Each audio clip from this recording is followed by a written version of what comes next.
For this bath salt project, you will need Epsom salt, sea salt or kosher salt, glycerin, hand soap, a wooden spoon, measuring cups, 7 bowls, 7 colors of the rainbow, essential oil for scent, and a jar.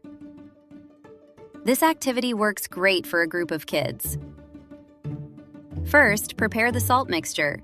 In each bowl, add 1 cup of Epsom salt and 1 cup of sea salt. Next, add 1 to 2 spoons of hand soap and the same amount of glycerin. Mix everything together well using a wooden spoon.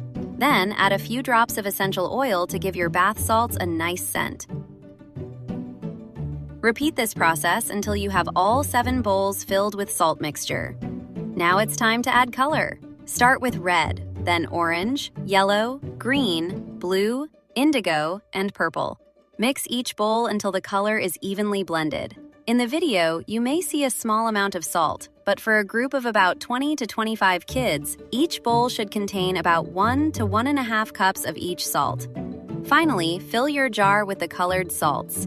Start with either red or purple. Add about 2 scoops with a wooden spoon for each color. Gently press the salt toward the sides of the jar so all 7 colorful layers can fit inside. At the end, you will have a beautiful rainbow bath salt jar ready to use or gift.